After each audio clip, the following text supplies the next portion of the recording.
Innal hamdalillah nahmaduhu wa nasta'inuhu wa nastaghfiruh wa na'udzu billahi min shururi anfusina wa sayyiati a'malina. Man yahdihillahu fala mudilla lahu wa man yudlil fala hadiya lahu. Ashhadu an la ilaha illallah wahdahu la syarika lahu wa ashhadu anna Muhammadan 'abduhu wa rasuluh. Faqala jalla wa 'ala ya ayyuhalladzina amanu taqullaha haqqa tuqatih wa la tamutunna illa wa antum muslimun. Ya ayyuhan nasu ittaqu rabbakumul ladzi khalaqakum min nafsin wahidah wa khalaqa minha zawjaha wa batha minhuma rijalan katsiran wa nisaa'a wattaqullaha alladzi tasaaluna bihi wal arham innallaha kana 'alaikum raqiba. Ya ayyuhalladzina amanu ittaqullaha wa qulu qawlan sadida yuslih lakum a'malakum wa yaghfir lakum dhunubakum.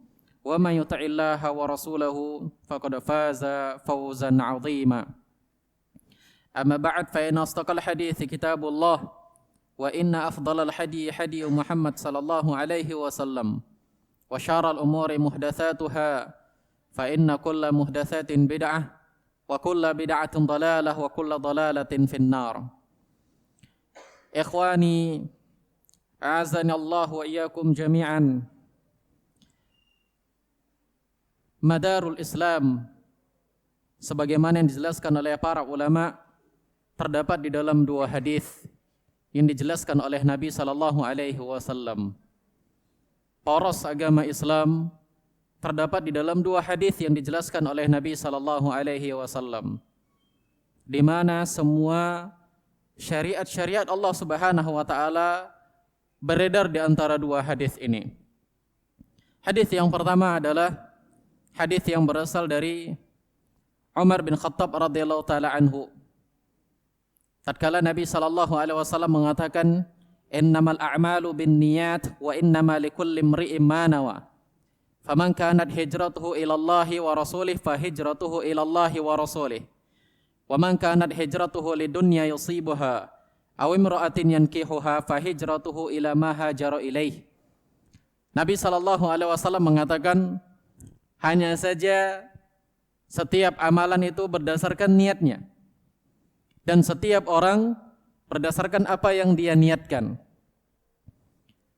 Para ulama mengatakan, ikhwani fiddin azanallahu wa iyyakum jami'an, kalimat innama tufidul hasr. Kalimat innama ini maknanya pembatasan. Maka setiap ibadah yang tidak ada niatnya, maka tidak akan diterima oleh Allah Subhanahu wa taala. Setiap ibadah harus memiliki niat. Dan Nabi SAW mengatakan, wa innama likulli imri'in ma nawa. Setiap orang berdasarkan apa yang dia niatkan. Banyak orang yang melakukan ibadah yang sama di dalam satu waktu. Namun tidak banyak di antara mereka yang ibadahnya itu niatnya karena Allah Subhanahu wa taala. Banyak di antara mereka yang ibadahnya itu bukan karena Allah Subhanahu wa taala. Oleh karena itu Nabi SAW menyuruh kita untuk senantiasa ikhlas tatkala beribadah kepada Allah Subhanahu wa taala. Nabi SAW memberikan contoh di dalam hadis ini. Beliau mengatakan bahwasanya hijrah, ada orang-orang yang melaksanakan hijrah. Hijrahnya bukan karena Allah Subhanahu wa taala, tapi karena ada wanita yang ingin dia nikahi. Ada seorang wanita yang hijrah dari kota Makkah menuju kota Madinah. Dan dia pun ikut hijrah. Dia pun ikut pindah. Dan pindahnya itu bukan karena Allah Subhanahu wa ta'ala. Bukan karena panggilan Allah Subhanahu wa ta'ala dan Rasulnya. Tapi karena wanita yang dia cintai dan ingin dia nikahi, juga hijrah dari kota Makkah menuju Madinah. Maka dia pun ikut hijrah. Maka Nabi SAW mengatakan, fahijratuhu ila ma hajara ilaih. Maka hijrahnya berdasarkan apa yang dia niatkan. Ya, dia tidak mendapatkan pahala sama sekali. Amal yang dia lakukan hanya sia-sia. Maka Nabi SAW mengatakan, ikhwani fiddin azanallahu wa iyyakum jami'an, faman kana hijratuhu ila Allahi wa rasulih fa hijratuhu ila Allahi wa rasulih. Barang siapa yang hijrahnya karena Allah Subhanahu wa taala, hijrahnya kepada Allah dan Rasulnya, maka dia akan mendapatkan pahala. Hijrahnya kepada Allah Subhanahu wa taala dan Rasulnya, dia akan mendapatkan pahala dari ibadah yang dia kerjakan. Oleh karena itu, ikhwan fillah azanallahu wa iyyakum jami'an, setiap orang yang melakukan ibadah yang tidak berniat karena Allah Subhanahu wa taala atau tercampur di dalam ibadahnya tersebut niat kepada selain Allah Subhanahu wa taala, maka ibadahnya tidak diterima. Imma syirkul akbar wa imma syirkul asghar. Baik niatnya tersebut niat yang membuat dia jatuh ke dalam syirik besar, yang membuat dia jatuh ke dalam kekufuran, maka ibadahnya semua tidak akan diterima oleh Allah Subhanahu wa taala. Setiap amal yang dia kerjakan tidak akan diterima oleh Allah Subhanahu wa taala. Karena kekufuran, ikhwan fillah, menghapuskan semua amal. Ataupun karena syirik kecil, niatnya riya atau niatnya sum'ah, ingin dikatakan orang dia ahli ibadah, atau ingin orang-orang menceritakan tentang kondisi dia, tentang kealiman dia, tentang rajinnya dia beribadah kepada Allah Subhanahu wa taala, sehingga niatnya rusak bukan karena Allah Subhanahu wa taala. Maka ibadah yang dia kerjakan pada saat itu ditolak oleh Allah Subhanahu wa taala. Ikhwani fid din, azanallahu wa iyyakum jami'an. Allah Subhanahu wa taala menyuruh kita untuk senantiasa ikhlas kepadanya tatkala melakukan sebuah ibadah. Ini hadis yang pertama, ikhwani fillah azanallahu wa iyyakum jami'an. Para ulama menjelaskan makna hijrah di sini adalah pindahnya seseorang dari satu tempat ke tempat yang lain, dan bisa juga dimaknai pindahnya seseorang dari satu perbuatan kepada perbuatan yang lain. Oleh karena itu, Syekh Muhammad bin Shalih Al-Utsaimin rahimahullahu taala mengatakan al-hijrah itu ada 3. Hijrah fil makan, wa hijrah fil amal, wa hijrah lil amil.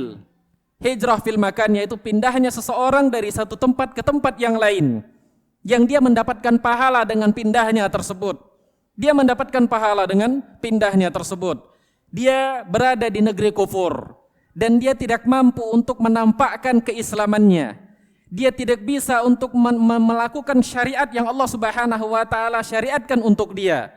Maka dia pindah ke negeri muslim. Dia pindah ke tempat yang dia bisa melaksanakan ibadah kepada Allah Subhanahu wa taala. Maka pindahnya tersebut, dia pindah karena Allah Subhanahu wa taala. Pindahnya tersebut dia mendapatkan pahala di sisi Allah Subhanahu wa taala.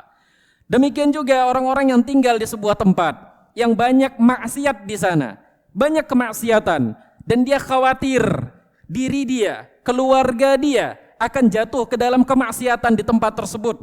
Dia khawatir, maka dia cari tempat yang lebih baik. Dia cari daerah yang lebih baik, daerah yang banyak orang-orang soleh di situ, dan dia pindah karena Allah Subhanahu wa taala. Maka pindahnya dia mendapatkan pahala di sisi Allah Subhanahu wa taala. Kemudian ikhwan fillah azanallahu wa iyyakum jami'an. Yang kedua, hijrah fil amal. Ya, hijrah dari satu amal kepada amalan yang lain. Dari satu amal kepada amalan yang lain. Dia melihat bahwasanya orang-orang yang melaksanakan syariat Allah Subhanahu wa taala, orang-orang yang menjalankan sunnah Nabi sallallahu alaihi wasallam, dia lihat begitu menakjubkan. Dia lihat begitu luar biasa, dan bahkan banyak sekali orang-orang yang sudah mulai hijrah kepada sunnah Nabi sallallahu alaihi wasallam, dan dia pun ikut hijrah. Tapi hijrahnya hanya semata-mata karena mode, karena fashion yang dipakai oleh orang-orang, bukan karena Allah Subhanahu wa taala. Dia lihat para akhwat begitu indah dengan jilbab-jilbab besar mereka, dengan cadar-cadar mereka, maka dia pun memakai jilbab yang besar dan cadar. Demikian juga yang laki-lakinya, dia lihat begitu luar biasanya mereka, begitu gagahnya mereka dengan pakaian gamis mereka, dengan celana yang di atas mata kaki, maka dia pun ikut-ikutan. Namun niatnya bukan karena Allah Subhanahu wa taala, hanya semata-mata fashion. Maka amalnya di saat itu tidak diterima oleh Allah Subhanahu wa taala sampai dia meniatkan itu semua karena Allah Subhanahu wa taala. Maka ini hijrah fil amil, hijrah fil amal. Dan yang ketiga, ikhwan fillah azanallahu wa iyyakum jami'an, hijrah lil amil, yaitu makna hijrah di sini bisa juga dikatakan al-hajr, yaitu memboikot seseorang yang melakukan kemaksiatan kepada Allah Subhanahu wa taala. Tentu saja ini bagi orang-orang yang memiliki kekuatan, seperti seorang ayah yang melihat anaknya melakukan kemaksiatan kepada Allah Subhanahu wa taala. Anaknya tidak salat, maka dia boikot anaknya. dia katakan kepada anak-anak yang lain, jangan kawani dia sampai dia mau sholat. Dan boikot seperti ini akan memberikan dampak yang positif bagi anak tersebut. Ikhwani fiddin azanallahu wa iyyakum jami'an. Berdasarkan hadis ini juga ikhwani fiddin azanallahu wa iyyakum jami'an, al-adat, kebiasaan yang dilakukan oleh manusia bisa menjadi sebuah ibadah tatkala dia niatkan kepada Allah Subhanahu wa taala. Seseorang yang dia mengistirahatkan tubuhnya, dia tidur di siang hari dengan tujuan nanti bangun ketika menjelang asar, dia bisa melaksanakan ibadah kepada Allah Subhanahu wa taala dengan nyaman, dengan tenang, maka tidur yang dia lakukan bisa bernilai ibadah. Dia bisa mendapatkan pahala dari tidurnya. Oleh karena itu ikhwan fillah azanallahu wa iyyakum jami'an, para ulama mengatakan tidurnya ahlul ilm, tidurnya para ulama memiliki nilai ibadah dibandingkan tidurnya dengan orang-orang yang biasa. Ini hadis yang pertama yang merupakan poros di dalam agama Islam. Setiap ibadah yang dilakukan bukan kepada Allah Subhanahu wa taala, dipersembahkan kepada selain Allah Subhanahu wa taala, maka ibadah tersebut tidak akan diterima oleh Allah Jalla wa ala. Jika dia lakukan amal tersebut, dia jatuh ke dalam syirik akbar, syirik besar, maka semua ibadahnya, semua amalnya ditolak oleh Allah Subhanahu wa taala. Dan jika dia jatuh ke dalam syirik asghar, syirik kecil, maka ibadah yang dia kerjakan di saat itu ditolak oleh Allah Subhanahu wa taala. Hadis yang kedua ikhwan fillah azanallahu wa iyyakum jami'an, yang menjadi madarul Islam, yang menjadi rotasinya agama Islam ini, yang semua syariat berotasi di dua hadis ini. Hadis yang kedua adalah hadis Aisyah radhiyallahu taala anha. Hadis yang masyhur. Nabi SAW mengatakan, man ahdatha fi amrina hadha ma laysa minhu fahuwa rad. Di dalam riwayat yang lain Nabi SAW mengatakan, man amila amalan laysa alaihi amruna fahuwa rad. Barang siapa yang melakukan satu perbuatan, satu kegiatan, satu ibadah yang tidak ada dasarnya dari kami, maka dia tertolak. Dalam riwayat yang lain disebutkan, barang siapa yang beramal yang tidak ada dasarnya dari kami, maka amalan tersebut ditolak oleh Allah Subhanahu wa taala. Hadis yang kedua ini ikhwan fillah azanallahu wa iyyakum jami'an.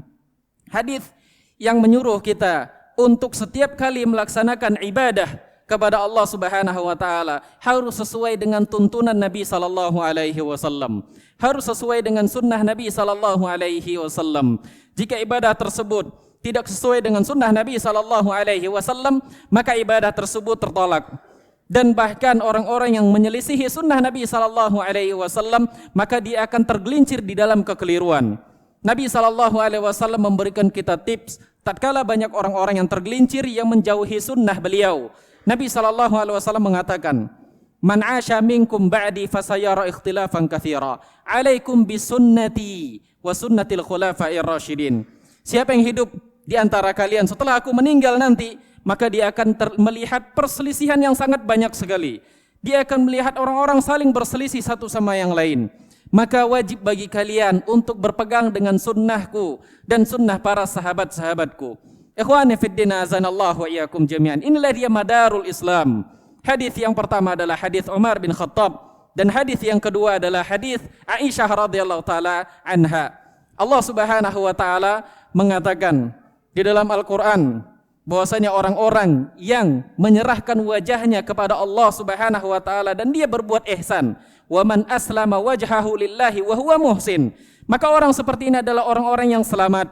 Barang siapa yang menghadapkan wajahnya kepada Allah Subhanahu wa taala, artinya mentauhidkan Allah Subhanahu wa taala, artinya dia berniat ketika dia melakukan sebuah ibadah hanya karena Allah Subhanahu wa taala, dan dia muhsin, dan dia orang-orang yang ittiba kepada sunnah Nabi sallallahu alaihi wasallam. Maka ikhwani fiddin, oleh karena itu para ulama mengatakan di sini, amal tidak akan diterima oleh Allah Subhanahu wa taala kecuali tercukupi dua syarat ini, yaitu ikhlasun niyah, dan yang kedua adalah ittiba kepada sunnah Nabi sallallahu alaihi wasallam. Berdasarkan hadis Umar bin Khattab radhiyallahu taala anhu dan hadis Aisyah radhiyallahu taala anha. Oleh karena itu ikhwan fillah azanallahu wa iyyakum jami'an, hendaknya setiap ibadah yang kita kerjakan hendaknya niatkan karena Allah Subhanahu wa taala dan upayakan agar sesuai dengan sunnah Nabi sallallahu alaihi wasallam. Berapa banyak orang yang beribadah kepada Allah, niatnya benar, niatnya karena Allah Subhanahu wa taala, ikhlas kepada Allah Subhanahu wa taala, bahkan mereka mau mengorbankan jiwanya tatkala mereka melakukan ibadah tersebut. Niatnya benar-benar ikhlas kepada Allah Subhanahu wa taala. Namun mereka tidak ittiba kepada sunnah Nabi sallallahu alaihi wasallam, maka amalan yang mereka kerjakan sia-sia. Demikian juga orang-orang yang niatnya bukan karena Allah, terselubungi dengan riya, terselubungi dengan sum'ah, namun dia adalah orang-orang yang muttabi'us sunnah, orang-orang yang ittiba kepada Nabi sallallahu alaihi wasallam, orang-orang yang selalu mengerjakan sunnah Nabi sallallahu alaihi wasallam. Ibadah yang dia kerjakan senantiasa sesuai dengan sunnah Nabi sallallahu alaihi wasallam. Tapi dia tatkala melakukan ibadah tersebut bukan karena Allah Subhanahu wa taala, ada riya di dalam hatinya, ada sum'ah di dalam hatinya, maka amalan dia juga tertolak. Oleh karena itu ikhwan fillah, senantiasa kita berupaya untuk mengikhlaskan niat kita kepada Allah Subhanahu wa taala, dan setiap ibadah yang kita kerjakan sesuai dengan tuntunan Nabi sallallahu alaihi wasallam. Aqulu qouli hadza wa astaghfirullah li wa lakum wa lisairil muslimin innahu huwal ghafurur rahim.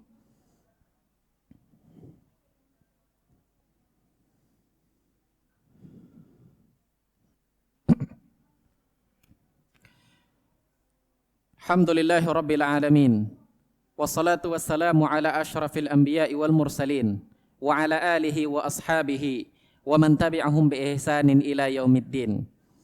Ikhwani fid din, azanallahu wa iyyakum jami'an.